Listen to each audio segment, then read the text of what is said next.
Hello everyone and welcome to the Property Podcast. I'm Rob B with Rob D and we've got a cracking episode for you. January, it's predictable. You might join a gym, do a bit more exercise, cut down on the alcohol, and Rob and I make some crazy predictions.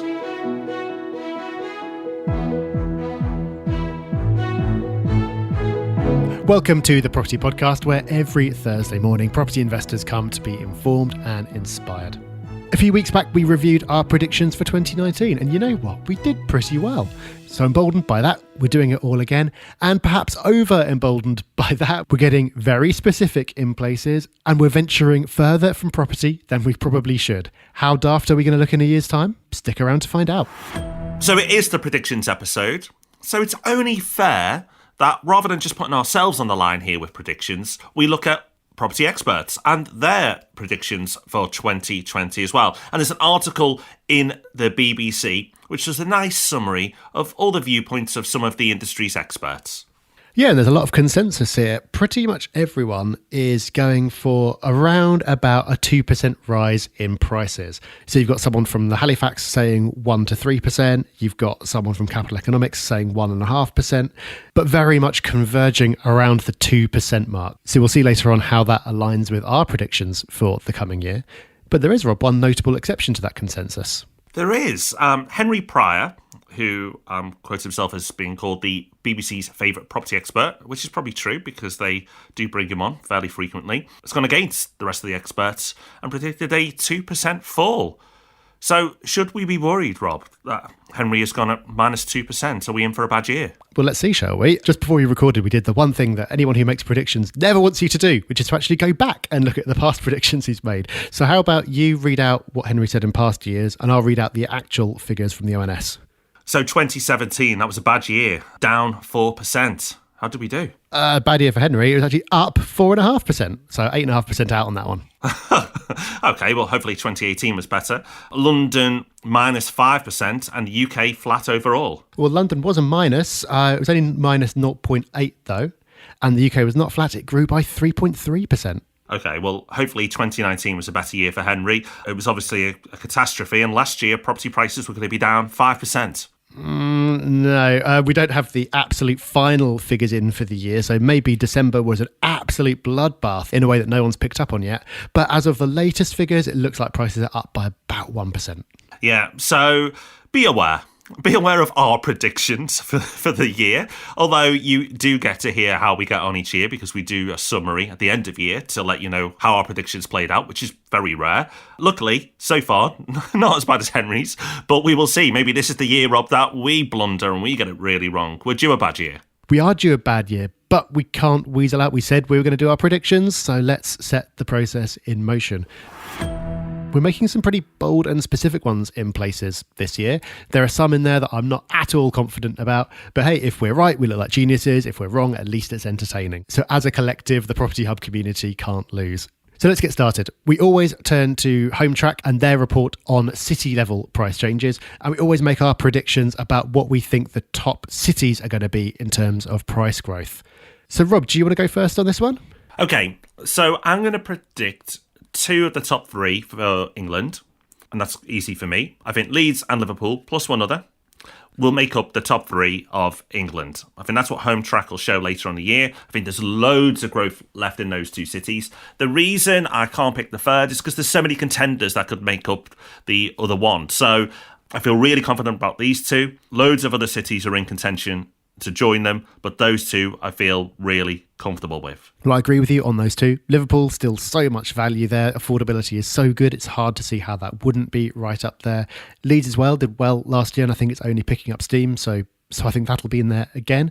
I foolishly attempted to do a top 5 for England, and like you said, Rob, it is really hard. Those 2 were the ones I put down straight away, but there are so many contenders for the other spots that I'm bound to be wrong about some of these. So in no particular order, I've got Liverpool, Leeds, Nottingham, which also did well last year, and I think it's got a lot further to go.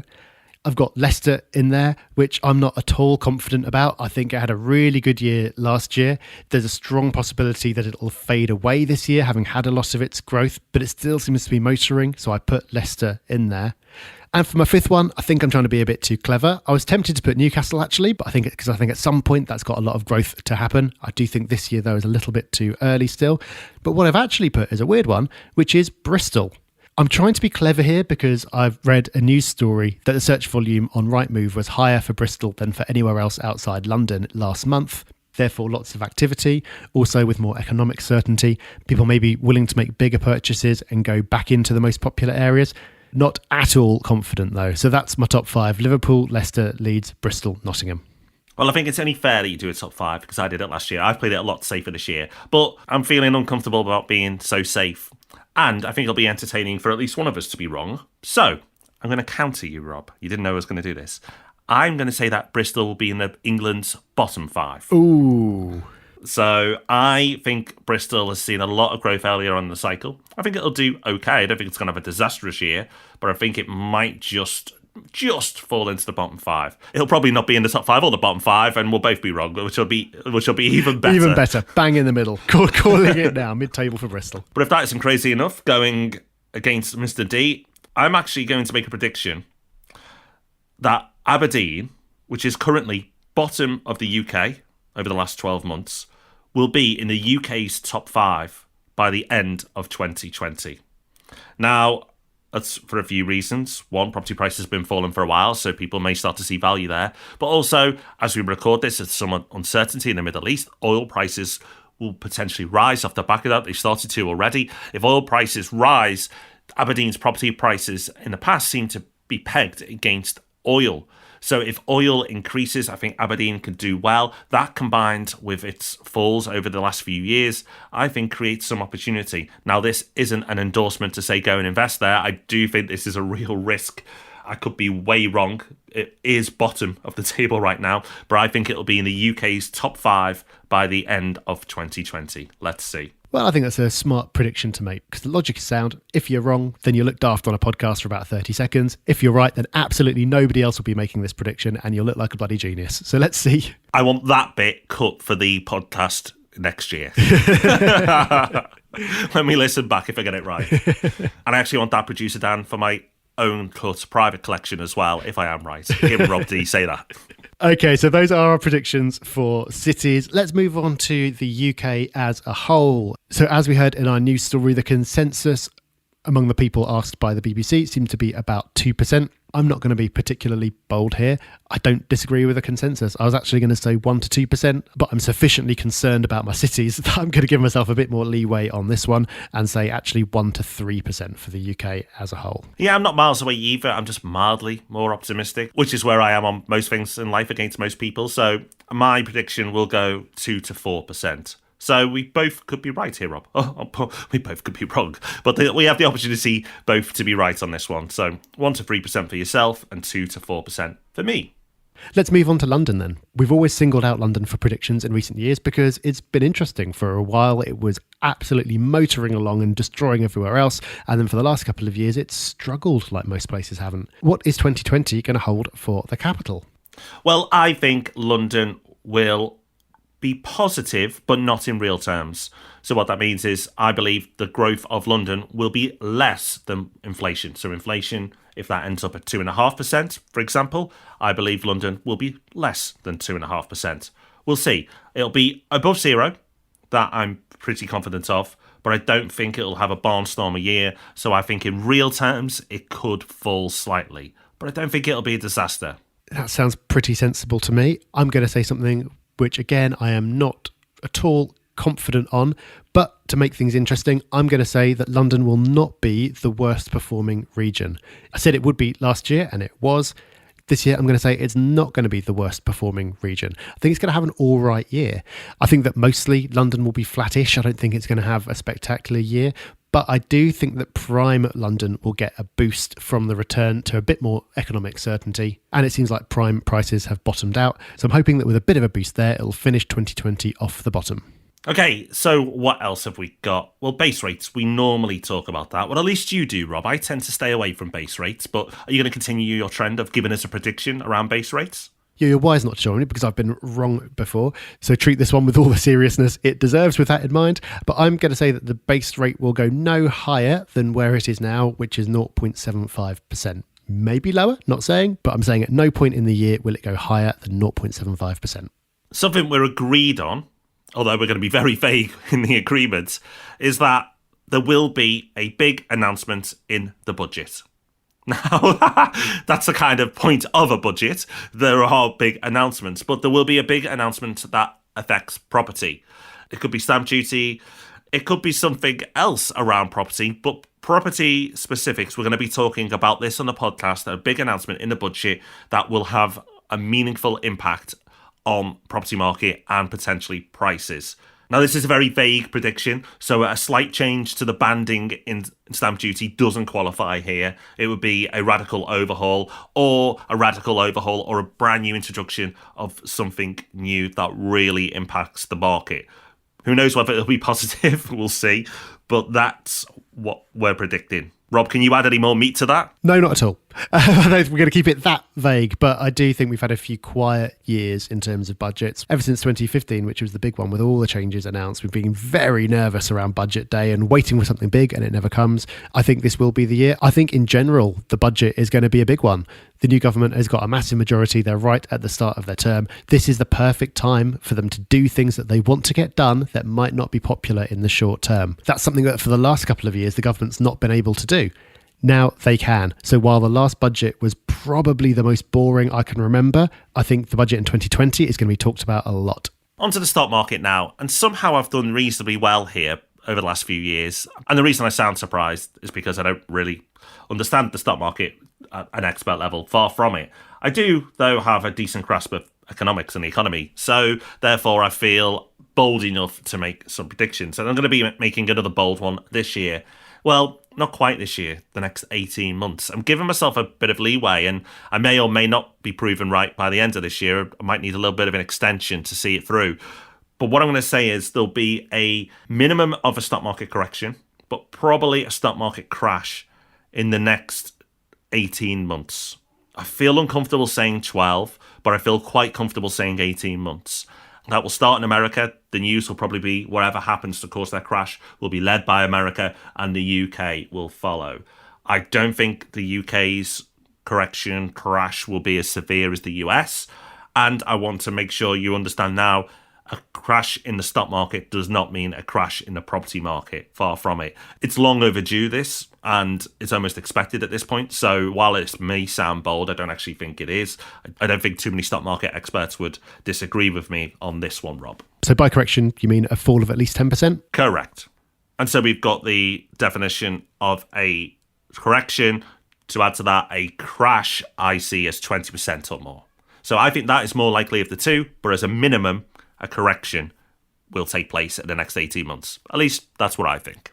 Well, you're right that it is overdue. Everyone's anticipating it happening at some point. You've cleverly bought yourself a bit of time here, because if it turns out not to happen, we can't laugh at you in next year's podcast because you've given yourself 18 months. I'm not disagreeing in that I think a correction is overdue and will happen, but I am going to say not within the next 12 months. Why? Because of the US election. The US market has grown a lot faster than the UK over the last few years. It's looking a lot more stretched in terms of valuations. Therefore, I do think that any significant fall will start in the US, then affect the UK, like you said, Rob. But I don't think that'll happen in the next 12 months because of the election in the US. I think that Trump will be doing whatever he possibly can to prop the market up for the next 12 months until the election's taken place. After that, whether it can be kept going, I don't know. So let's talk about the election. Because, Rob, you privately want to tell me that you backed Donald Trump very early on to win the US election. He's got another one coming up. What are your views this time around? Shall we both say in or out at the same time, just to make it interesting? Okay. So after three, not on three, after three, right? In or out? 1, 2, 3, in. Oh! That was more boring than I'd hoped for. Yeah, I think the competition is weak at the moment, and I don't think it'll be strong enough to take him on. And he's not messed up enough, although some will argue very strongly he has. I don't think he's messed up enough for the US voters to kick him out. That's my view. Yeah, boringly agree with that. But maybe some kind of financial event will derail him. November is a long way away. So we will see. But something that we will know before November, and something that's far more significant, is who will win the Premier League. You ready to make a prediction on that one? Oh, how did this one get in here? Well, if they don't, there won't be a podcast. So there's a prediction for you. I believe that Liverpool will win the Premier League. My God, I feel so nervous saying that out loud, and especially publicly. Rob, do you want to join me on that prediction? Accrington Stanley doing well these days? I've no idea. I literally could not know less about football. Well, shall we talk about your hometown team then, Watford? Will they stay in the Premier League, Rob? You must keep an eye on them at least. I do know that there's been a change of manager recently. Well, there have been a lot of changes of manager recently, but there was one a couple of weeks ago that seems smart and might be someone who turns things around, but I'm still going to say Watford will go down. Oh, Rob. I think they'll stay up. I think they'll do just enough to stay up. So there you go. Well, I'll be very happy if you're right about that one. Yeah, and if I'm wrong, at least I supported your team. So there you go. You've got property predictions, economic predictions, political predictions, and even football predictions. I think the only thing we can be sure about, Rob, is that we will be hilariously wrong about at least some of that. So next year's podcast should be a good one. It should. So we'll look forward to reviewing those predictions at the end of the year. Okay, so we've got time for Hub Extra. It's that part of the show where we try to give you that little bit more, whether it's a tool, a book, a recommendation, something you can take away to make your life that little bit better. This week, which we haven't done for a while, we've got a quote. So, Rob, what have you dug out? I think it's really quite apt for the time of the year. New start, new beginnings, new decade. And the quote is, failure is the opportunity to begin again more intelligently. And that's by Henry Ford. Of course, Ford Motors, wonderful entrepreneur, great story, great book. Please read his book, really, really good. But let's get back to the quote. Failure is the opportunity to begin again more intelligently. A more simplistic version of that is learn from your mistakes. Last year, you can look back at the things you've achieved, and you really should. You should pat yourself on the back and force yourself to look at all the things that you've done well. But don't beat yourself up about the mistakes that you've made. Yes, you've made mistakes in probably all aspects of your life, and that's okay, as long as you learn from them. You know, that's what it is. You know, you failed at something in some way or another, but you take that failure and you go, okay, what can I learn from this? How can I do things better in the future? And if you do that, then you could argue the mistake was worth making and actually more valuable than you realise. With success, it's hard to learn from it. And if you are lucky and you get a good run of success, then you could be setting yourself up for a bigger failure because you start to switch off. You start to believe in yourself more than possibly you should. You start to become less aware. So take your failures of last year, take your mistakes and turn them into lessons and education opportunities and new beginnings. It is a new decade and we possibly don't need a date and a calendar to make us go, right, we're going to start again. But it does help. It does make it easier. So use this opportunity to go, how can I learn from my past and better my future? And you know what? You're going to make mistakes at some point in this decade as well. But if you apply the same approach, reflect on what has gone wrong, and then look to better the situation, better yourself, better the opportunity, whatever it is, then, as I've said, you could argue it might have been worthwhile making that mistake after all. Very well said. We will leave you to go away and ponder that quote because that is the end of the podcast for this week. We've made our predictions. What about yours? Where do you agree with us? Where do you disagree? Let us know. We love to hear from you. You'll find us on the socials, Facebook, Twitter and Instagram at Property Hub UK. And of course, you can join in the conversation on our forum at propertyhub.net/forum. We'll be back next Thursday when we'll be talking about our investment hotspots for 2020, so you won't want to miss that one. And before then, we will see you for Ask Rob and Rob on Tuesday. Until then, bye-bye. Bye-bye.